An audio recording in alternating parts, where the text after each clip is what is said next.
Kawan UGM, selamat datang di UGM Menjawab. Polemik soal ijazah Bapak Joko Widodo itu telah menyita perhatian publik selama bertahun-tahun. UGM melihat bahwa ini bisa menimbulkan atau sudah menimbulkan kesimpangsiuran dan juga kesalahpahaman soal sistem pendidikan secara umum. UGM peduli soal ini, maka hari ini saya akan duduk bersama Rektor, Wakil Rektor, dan Dekan Fakultas Kehutanan untuk mendiskusikan masalah ini. Bu Rektor, langsung aja Bu. Ya. Ijazah Pak Joko Widodo itu asli apa palsu? Ya, terima kasih Mas Andi. Kami punya data dan bukti bahwa Bapak Joko Widodo adalah resmi menjadi lulusan dari Universitas Gadjah Mada dan juga sudah diberikan tanda kelulusannya kepada yang bersangkutan. Tapi Bu, sangat banyak orang, Ibu pasti juga membaca di media sosial, itu orang itu yakin banget bahwa ijazah ini palsu. Saya kira perlu didudukan seperti ini. Tugas institusi pendidikan tinggi, dalam hal ini Universitas Gadjah Mada, itu tugasnya adalah mendidik.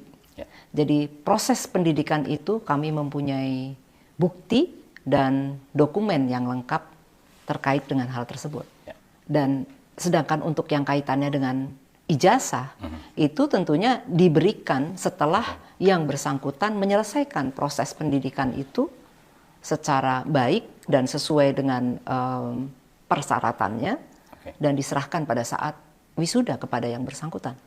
Berarti UGM telah menyerahkan ijazah yang benar atau asli itu kepada yang Jelas, bersangkutan? iya, kepada yang bersangkutan pada saat wisuda, jadi tahun 1985 untuk kasusnya Bapak Joko Widodo. Dan itu juga berlaku untuk semua alumni yang lain? Untuk semua alumni, ya. Bu Rektor, kita lihat di media sosial, itu banyak sekali beredar gambar, analisis segala macam mengatakan itu palsu. Itu gimana Bu? Jadi ijazah itu kan tahun 85 sudah diserahkan kepada yang bersangkutan. Artinya yang menjaga ijazah itu adalah yang bersangkutan. Oleh karena itu Universitas Gadjah Mada ini ya kita tidak mau berkomentar terkait dengan ijazah, a piece of paper yang sudah ada di yang bersangkutan. Oke. Artinya UGM juga tidak bertanggung jawab apakah yang beredar sekarang itu adalah yang diserahkan UGM dulu itu bukan? Kita atau bukan, kita tidak ya bertanggung jawab untuk itu. Baik Bu Rektor. Sekarang ke Bu Wening, Bu WR. Saya tuh selalu penasaran Bu. Sebenarnya kalau kita pengen tahu seseorang ini, siapapun lah, bukan hanya Pak Joko Widodo ya, seseorang ini sebenarnya alumni UGM atau bukan, itu cara paling tepat mengetahuinya tuh gimana Bu? Cara paling tepat adalah orang tersebut menunjukkan ijazahnya kepada kita. Di orang tersebut yang menunjukkan ijazah tersebut. Karena ijazahnya ada pada orang itu? Ada orang tersebut. Oke, gini Bu, ini hipotetis ya, atau pengandaian. Kalau ada orang, saya pengen tahu nih, dia alumni UGM atau bukan, tapi dia nggak mau menunjukkan ijazahnya.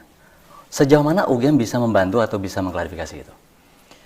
UGM dalam hal ini tidak akan bisa untuk memberikan mengklarifikasi karena apa? Memang harus orang tersebut yang harus memiliki ijazah.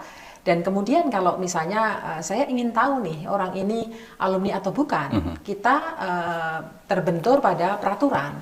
Kita tidak bisa menunjukkan data pribadi kepada orang yang itu tidak relevan dengan mereka yang memiliki ijazah tersebut. Baik, tapi artinya Bu Wening, UGM sebenarnya kan bisa ngecek kan ya, bahwa orang itu ada datanya apa tidak, tapi tidak dibolehkan menyampaikan informasi itu kepada orang yang tidak berwenang. Betul begitu maksudnya? Betul, iya. Oke. Ini pengandaian lagi nih Bu. Kalau seandainya yang meminta punya kewenangan, katakan negara meminta gitu ya. Nah itu kami akan memberikan, karena itu adalah lembaga yang berwenang. Yang akan memiliki otoritas untuk bertanya kepada institusi pendidikan misalnya, ada satu hal tertentu yang harus kami tunjukkan, maka kami akan menunjukkan. Masih kepada Bu Wening nih. Ini agak sedikit lucu tapi menggemaskan menurut saya Bu ya. Banyak orang bilang Bu, ijazah Pak Joko Widodo itu palsu dan dibuat di sebuah percetakan di mana lah gitu, mungkin Jalan Pramuka kalau saya pernah baca. Komentar Ibu gimana? Sebetulnya sederhana ya cara logika berpikirnya. Sebagai contoh nih, misalnya ada sebuah perguruan tinggi ternama misalnya ya di Inggris atau di Amerika, gitu. Sebutlah Oxford misalnya. Terus kemudian ada seseorang itu yang memalsukan ijazah Oxford. Oke. Dan kemudian dipakai oleh dia dan Oke. kemudian orang percaya bahwa Oke. itu palsu. Itu kan tidak ada hubungannya dengan Oxford Oke. misalnya. Ini sebagai pengandaiannya. Pengandaian. Oke.